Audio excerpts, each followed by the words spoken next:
Nesse vídeo vamos falar sobre o último livro do Velho Testamento, Malaquias. Nós vamos falar sobre os 4 capítulos de Malaquias. A palavra Malaquias significa mensageiro e ele menciona essa palavra várias vezes. Você pode ver no capítulo 2, versículo 7, ele diz: pois os lábios do sacerdote devem guardar o conhecimento, da sua boca devem os homens procurar a instrução, porque ele é o mensageiro do Senhor dos Exércitos. A palavra no original, Malaquias, né? Mensageiro.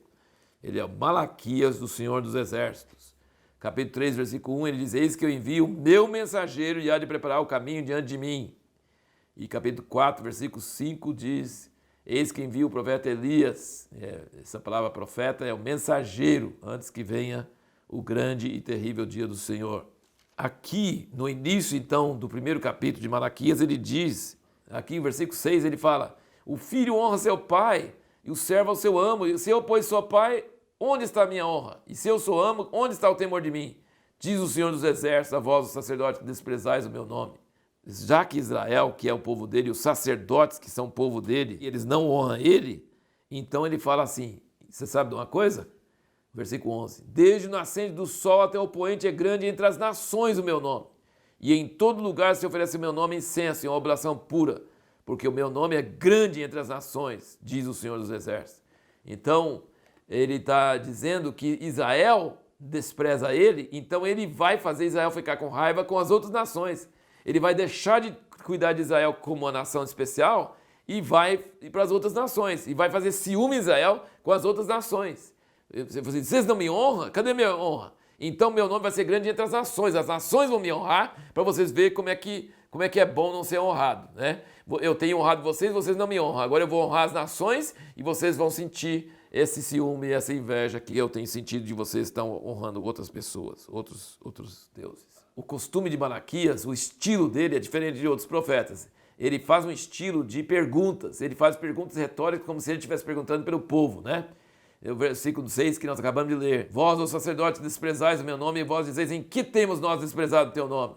Ofereceis sobre o meu altar pão profano, e dizeis: em que te havemos profanado? Ele tem um estilo muito legal de fazer perguntas, como se fosse o povo fazendo as perguntas, e Deus respondendo. Então é um diálogo, o Malaquias faz as perguntas que o povo fala, e Deus responde essas perguntas do povo. Muito interessante esse estilo dele. E aqui, então, você vai perceber que o tema de Malaquias é sobre os sacrifícios. É sobre o sacrifício que agrada a Deus ou não agrada. E ele dá aqui 5 motivos no livro todo por que Deus não agrada os sacrifícios. Primeiro, sacrifícios defeituosos, desprezíveis, sem honra. Ele fala assim: oferece para o seu governador um sacrifício de um animal com defeito. Você acha que ele vai gostar dessa oferta? Dá o do pior, dá dos que sobra, dá o último para ele. Vê se ele vai gostar. E eu vou gostar do sacrifício se oferece coisa desprezível para mim? Segundo, ele fala, no capítulo 2, ele fala sobre se misturar com mulheres idólatras. As mulheres idólatras casando com os filhos de Israel, e ele chama de filhas de deuses estranhos. Então ele fala assim, essa mistura para desviar a descendência de Israel do Senhor. Então ele também não aceita. Ele fala assim, vocês, no capítulo 2, ele fala, ainda fazeis isso, cobris o altar do Senhor de lágrimas, de choro e gemido, porque ele não olha mais para a oferta, nem aceitará com prazer da vossa mão. Mas ele falou, por quê? No versículo 11, Judá se tem havido aleivosamente, abominação se cometeu em Israel e em Jerusalém, porque Judá profanou o santuário do Senhor, o qual ele ama, e se casou com a filha de Deus estranho. Então eles praticam idolatria e depois vai lá no altar do Senhor e quer que Deus ouve, e chora porque Deus não ouve. Então assim, eles se misturaram com mulheres idólatras. E o terceiro motivo, ele continua falando aqui, por que vocês choram e eu não aceito a oferta? Porque vocês traem suas esposas, quebrando a aliança com elas, a mulher da sua mocidade. O quarto motivo, afirmavam que os ímpios e os soberbos são abençoados e não adianta servir ao Senhor. E quinto, não têm sido fiéis nos dízimos e nas ofertas. Então vamos só revisar 5. Sacrifícios defeituosos, idolatria, traição do casamento, das esposas da sua mocidade, afirmam que os ímpios e os soberbos são abençoados, não adianta servir ao Senhor, e não foram fiéis nos dízimos e nas ofertas. Então ele diz, assim eu não vou receber seu sacrifício. E aí ele fala que vai vir o dia do Senhor, que esses ímpios e soberbos, que eles estão falando que não adianta servir a Deus porque são abençoados, esses ímpios e soberbos vão ser julgados finalmente, vai chegar a hora certa. E quando os que perseverarem em seguir ao Senhor, mesmo quando tudo parecia o contrário, lembra que eu falei qual a grande promessa de Deus para aqueles que continuam fiéis a Ele, mesmo enfrentando grande adversidade? Esses versículos aqui me chamam muita atenção, muito precioso. Capítulo 3, versículo 15, ele diz: ora, pois, nós reputamos por bem-aventurados os soberbos, também os que cometem impiedade prosperam. Sim, eles tentam a Deus e escapam. Isso é o povo do mal que está falando. Inútil servir ao Senhor, não adianta, que os soberbos e os ímpios é que prosperam. E tem época que parece que é isso mesmo, né? Porque Jó mesmo falou sobre isso. Aí ele diz no versículo 16: então aqueles que temiam ao Senhor falaram uns aos outros, e o Senhor atentou e ouviu, e um memorial foi escrito diante dele para os que temiam ao Senhor e para os que se lembravam do seu nome. E eles serão meus, diz o Senhor dos Exércitos, minha possessão particular naquele dia que prepararei. Poupá-los-ei como um homem poupa seu filho que o serve. Então vereis outra vez a diferença entre o justo e o ímpio, entre o que serve a Deus e o que não serve. Então, qual a grande promessa de Deus para aqueles que continuam fiéis a Ele, mesmo enfrentando grande adversidade? Parece que o ímpio prospera, parece que o soberbo é abençoado, parece que não adianta nada. E os que temem ao Senhor falam uns com os outros, animando uns aos outros: olha, calma, fica firme, Deus é fiel, Deus é bom, adianta, vamos exortar um ao outro.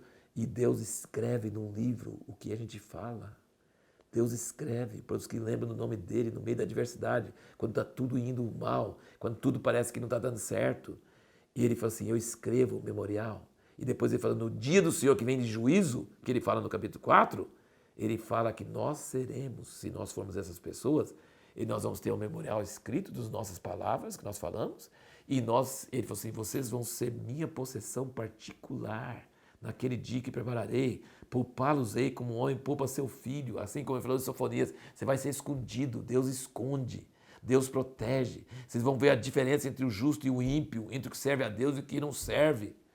E depois ele diz no dia do fogo, aqui no capítulo 4, mas para vós, no versículo 2 ele fala: os que temeis o meu nome, nascerá o sol da justiça, trazendo cura nas suas asas, e vós saireis e saltareis como bezerros da estrebaria, e pisareis os ímpios, porque se farão cinza debaixo das plantas dos vossos pés, naquele dia que prepararei, diz o Senhor dos Exércitos. E no capítulo 3, ele fala que vai vir um preparador. Aliás, eu tenho um livreto que você também pode adquirir na Revista Impacto, que chama Preparando para o Preparador, baseado nesses versículos aqui de Malaquias 3, Preparando para o Preparador. Ele fala que ele vai vir e vai preparar o caminho do Senhor, mas quem suportará o dia da sua vinda e quem subsistirá quando ele aparecer? Pois ele será como fogo de fundidor, como sabão de lavandeiros. Assentar-se-á como fundidor e purificador de prata, e purificará os filhos de Levi, e os refinará como ouro e como prata, até que traga ao Senhor ofertas em justiça. Você está vendo como o assunto todinho de Malaquias é sobre sacrifício? E os 5 motivos por que Deus não aceita o sacrifício dele? E aqui ele diz, vai vir um preparador, e ele vai pôr no fogo, e aí quem suportar o fogo e não cair fora, ou quem suportar, que boa, né?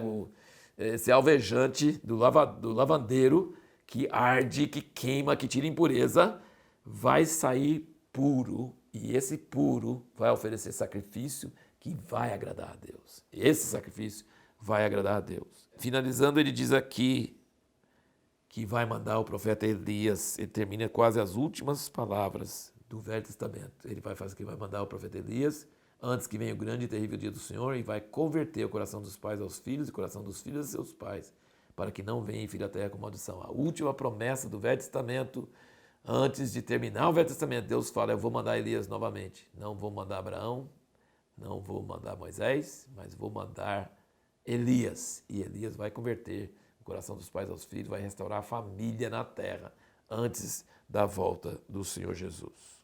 E é nesse ponto, depois desse ponto, tem 400 anos de silêncio, e aí nós começamos com João Batista, que é um primeiro cumprimento da profecia sobre Elias, de converter o coração dos pais aos filhos.